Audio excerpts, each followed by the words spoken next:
ఇప్పుడున్న యువతకి మీరు వర్గ పోరాటాలకు కానీ ఆడపడుచులకు కానీ మీరు నిజంగా రాయలసీమ రాగి సంకటి రాగన్నం తిన్నవాళ్ళు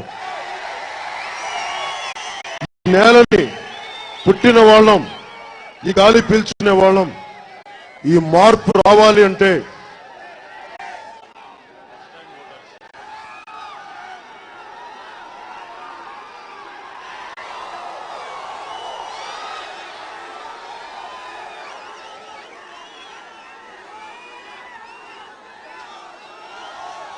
నుంచి కోరుకుంటుంది కూడా ముఖ్యంగా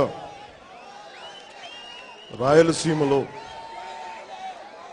మార్పు తీసుకురావడానికి నేను చాలా బలమైన సంకల్పించాను.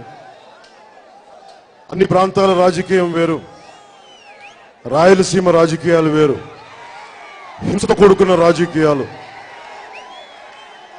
నా దగ్గర కిరాయి మూకలు లేవు, ప్రైవేట్ సైన్యం లేదు.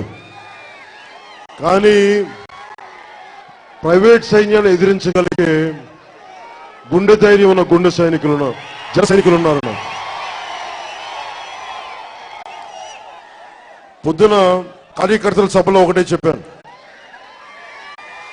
మీరు చాలా మంది ఆరితేరిపోయిన రాజకీయ నాయకులు మీ ఊళ్ళో మీ గ్రామాల్లో అనుభవజ్ఞ రాజకీయ నాయకులు ఏం చెప్తారు, పవన్ కళ్యాణ్ వల్ల రాజకీయం చేయలేరని మాట్లాడుతూ ఉంటారు. అలా అన్న ప్రతి ఒక్కరికి నేను ఛాలెంజ్ చేస్తున్నాను. ఆళ్లగడ్డ నుంచి మీరు నిలబడతారా, నేను నిలబడతారా, నేను చూస్తాను. అన్నిటికీ సిద్ధపడే వచ్చాను, రాజకీయాలకి అన్నిటికీ సిద్ధపడే వచ్చాను.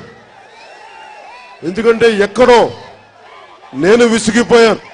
ముఠా రాజకీయాలతోటి, వర్గ రాజకీయాలతోటి, ఫ్యాక్షన్ రాజకీయాలతోటి, కుటుంబ రాజకీయాలతోటి మార్పు రావాలి. ఆ మార్పు నేను తీసుకొస్తాను. ఒక రోజులో జరుగుద్దా, ఉవ్వెత్తున జరుగుద్దా, అంచెలంచెలుగా తీసుకొస్తాం ఆ మార్పు నాకు తెలియదు. కానీ ఈ భగవంతుడు ఏ దారిచ్చినా నేను మీ బంగారు భవిష్యత్తుకి, మీరు ఉపాధి అవకాశాలు పుష్కలంగా ఉండే భవిష్యత్తు